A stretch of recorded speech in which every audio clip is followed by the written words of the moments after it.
This is the plaintiff, Doris French. She says she sold her neighbor her car, but he hasn't finished paying it off and she wants it back. Since he refuses to give it to her, she's here in this court suing him for the $2,535.50 she's owed. This is the defendant, Walter Brennan. He says the plaintiff sold him the car for $1,500 and he paid her with 15 crisp $100 bills. Unfortunately, the plaintiff tends to drink a little too much. Maybe she forgot he paid her or something. Bottom line, he owes nothing and is paid in full. He's accused of stiffing a neighbor. The defendant has filed a countersuit for $1,000 for overpayment and aggravation. All parties, please raise your right hands. People's Court is now in session. The Honorable Judge Marilyn Leon is now presiding. Litigants have been sworn, Your Honor. Thank you, Douglas. You're welcome. Okay, Ms. French, you are suing your neighbor and former friend, I guess, Mr. Brennan, for $2,535.50 because according to you, he still owes that to you for a car you sold him. Explain to me what it is that's going on here. He gave me $1,500 for the car. When did you sell the car to him? About March 5th, around March 5th. That was my birthday. Okay. Happy birthday. How old did you turn? I forgot. 78. 78. 87? About 87. Or 78? 88, yeah. 87. 88. 87. I'm sorry.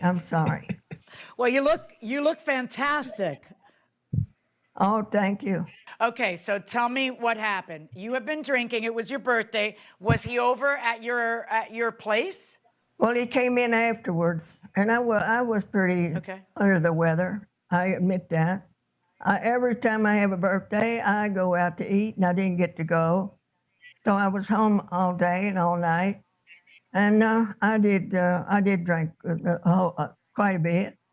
And here he comes in, and he said he had been wanting to buy my car for some time, and I was not ready to sell my car because that's my transportation.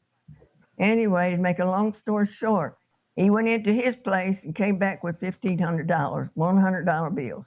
So I found the old title, and I did sign it after giving the $1,500. But he was supposed to pay me the rest of it in installment plans. What did you sell your car for? I didn't sell it.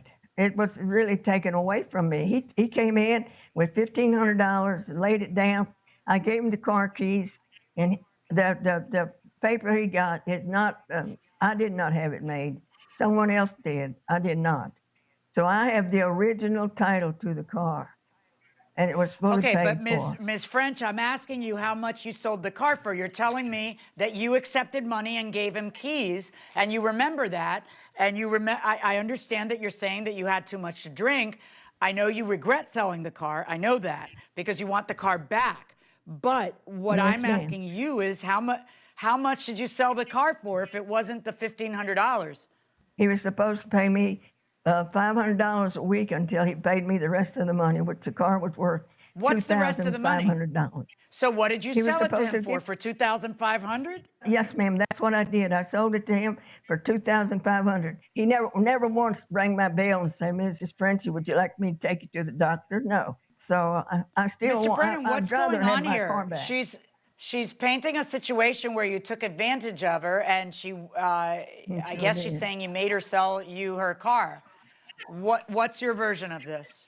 Okay, so let's go back to February. The beginning of February, I went over to the house. I customarily do sometimes, and we talk and we sit down and we just talk about things, and then I'll leave and come back or whatever. I have a job, so I can't commit all the time to going over there, but she likes company. So in February, she said, "Oh, I'm thinking about selling my car." I said, "Oh yeah?" To somebody upstairs in the building. I don't know who it was. I said, "Well, maybe." I said, if it fits you and that's what you want to do, then sell it. You know, that's your car. So that was as far as the conversation went. Then she called me on the telephone She said, Walter, do you want to buy my car? And I said, sure. How much do you want to sell it for? She said, because before that, me and my wife had some issues. And I went over there and I entrusted Doris with some of these private issues that me and my wife were going through. And then she said, well, you know, for all the stuff that you went through with your wife, I'll sell it to you for $1,500. I said, all right, fine. That's cool. I said, thank you so much. So I went over, I counted out 15 $100 bills. I put it in an envelope. I brought it over to her. He's a lie. And I gave it to her. And I said, I need a receipt. And she says, no, I don't need a receipt. I said, but I need a receipt. All right. She said, well, when I find the title, I'll give it to you. We could do all that. I said, fine, fine. 3 days later, she said, I can't find the title now, but when I find it, I'll call you, come over and I'll give it to you. I said, all right, fine. So 3 days later, she calls me. She says, Walter, I found the title. I said, oh, cool. I'm coming over. I come over there. This is the title she gave me. We signed the back of it. She signed it. I signed it. And then that's when I bought a blank piece of paper and I wrote on here, I, Walter Brennan, bought this 2010 Hyundai Sonata from Doris French for $1,500 as is. And she signed it and I signed it. And that was the end of that. All right, so let me ask you a question, Miss French. In your complaint, you say, I really just want the car. I don't want the money, I just want the car. I shouldn't have sold the car. I regret selling the car. Now I'm stuck in my apartment without a car. I only go out to walk my dog, Scotty. And then you're suing him for this enormous amount of money because you know that you've already received $2,000 for it. Why are you suing him for $2,535.50? Welcome back to the People's Court. I'm Harvey Levin. The plaintiff says that her neighbor tricked her into selling her car to him at a reduced price and says that she's been had. But the defendant says he paid her in full in crisp $100 bills. So tough. Let's listen.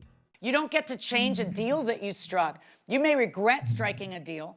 And unless I'm here to say everybody who's 87 can't make a contract, which I would never, ever, ever, ever say, you know, how is it that you shouldn't be stuck with the contract? Your only argument to me is I was too drunk to know what I was doing. But there's all this stuff that happens later, like you accepting more money for the car. So it kind of sounds like you do know what you're doing. You just kind of regret that you sold it for too cheap and that you feel like you could make more money off of it.